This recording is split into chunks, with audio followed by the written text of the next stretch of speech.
বন্ধুরা দেখেন, আপনারা যেটা দেখছেন এটা হচ্ছে একটা পাখির বাসা। তবে পাখির বাসার ভিতর একটা মজার ব্যাপার হচ্ছে পাখির বাসাটা কোথায় আমি সেটাই আপনাদের দেখাই আস্তে আস্তে। দেখেন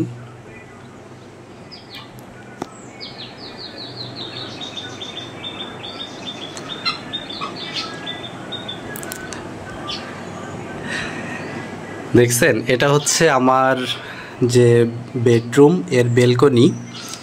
এই কর্নারে আমার হচ্ছে একটা পেন্সিল ক্যাকটাস গাছ আছে টবের ভিতর লাগানো। তো এই গাছটাতে আমি গত বছর বৃষ্টির আগে এই যে দেখতে পাচ্ছেন ছোট এই যে নিচে সাদা অংশটা দেখা যাচ্ছে, এইখানে হচ্ছে একটা বুলবুলি পাখিতে বাসা তৈরি করে। তো দেখে ভালো লাগলো যে বনের পাখি হচ্ছে ঘরের ভিতর বা বেলকনিতে এসে বাসা তৈরি করতেছে। আমি খুব এক্সাইটেড ছিলাম। তো যাক, ওরা হচ্ছে বাসা তৈরি করে ওখানে ডিম দিয়ে বাচ্চা তৈরি করে বাচ্চা ফুটায় চলেও গেল।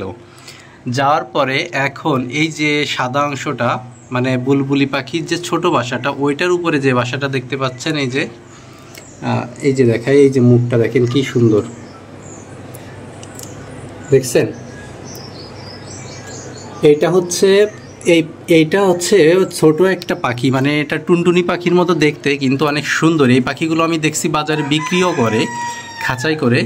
তো সেই পাখিতে এই বাসাটা তৈরি করে ওরা হচ্ছে দেখলাম অনেকগুলো ডিম দিছিল। আমি গত একটা ভিডিওতে আপনাদের দেখাইছিলাম কয়েক মাস আগে। তো ওরা ডিম দিয়ে সেখান থেকে বাচ্চা তৈরি করলো। তো পরে ভাবলাম যে বাসাটা ভেঙে ফেলি, কিন্তু পরে মানে কেন ভেঙে ফেলি সেটা দেখায় আপনাদের। এই যে দেখেন, মানে পুরো বারান্দাটা এই যে দেখছেন, মানে ওদের জন্য কিন্তু এই যে এরকম ময়লা হয়ে পড়ে থাকে। তো ভাবলাম যে ময়লা করতেছে ভেঙে দিই, ওদের তো বাচ্চা তৈরি করে চলে গেছে। তো ভাবলাম যে আবার যদি আসে ওরা বৃষ্টির সময়, তো এই জন্য আর ভাঙি নাই। কিন্তু তার চেয়ে মজার বিষয় হচ্ছে এই যে দেখেন পাশাপাশি দেখছেন, এই যে ঠিক ওর অপোজিটে আর একটা বাসা তৈরি করছে এবার আরেক জোড়া পাখি এসে। এই যে দেখেন ঠিক সেম মানে স্ট্রাকচারে এরা এই বাসাটা তৈরি করছে এবার। তো এটা দেখে আমি আসলে একটু অবাক হয়েছিলাম যে আসলে বনের পাখিগুলো এই যে এই দিক থেকে আকাশটা দেখেন, মানে খোলা অংশটা, এই দিক থেকে এই যে বারান্দাতে এই যে ক্যাকটাস গাছটা, পেন্সিল ক্যাকটাস, আমার গাছটাও অনেক উঁচু হয়েছে, প্রায় 7 ছুঁই। তো এটা দেখতে অনেক ভালো লাগে আর কি।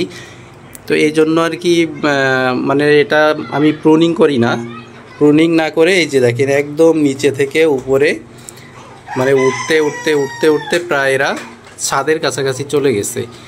তো মজার বিষয় হচ্ছে এই পাখিগুলো আসলে মানে এরা বোঝে হয়তো বা যে ওদের জন্য এই জায়গাটা নিরাপদ। এটা মানুষের আবাসস্থল হলেও এই জায়গাটায় ওদের কেউ ক্ষতি করবে না, জায়গাটা নিরাপদ। এই জন্য হয়তো বা এই পাখিগুলো এখানে এসে বাসা তৈরি করতেছে। দেখেন ওদের বাসার নিরাপত্তার জন্য আমি হচ্ছে আমার এই গাছগুলো পরিষ্কারও করতে পারি না। দেখছেন মানে গাছে মাকড়সা ময়লা এগুলো জমে আছে, কিন্তু ওদের জন্য আমি এটা পরিষ্কার করতে পারি না। কিন্তু কৃত্রিমতা দিয়ে যেটা সম্ভব না, এরা প্রাকৃতিকভাবে সেই আনন্দটা আমাকে দিচ্ছে আর কি। আমার বারান্দায় ওরা বাসা তৈরি করে থাকতেছে, এটা থেকে বড় প্রাপ্তি আর কি হতে পারে। মাশাআল্লাহ, আলহামদুলিল্লাহ।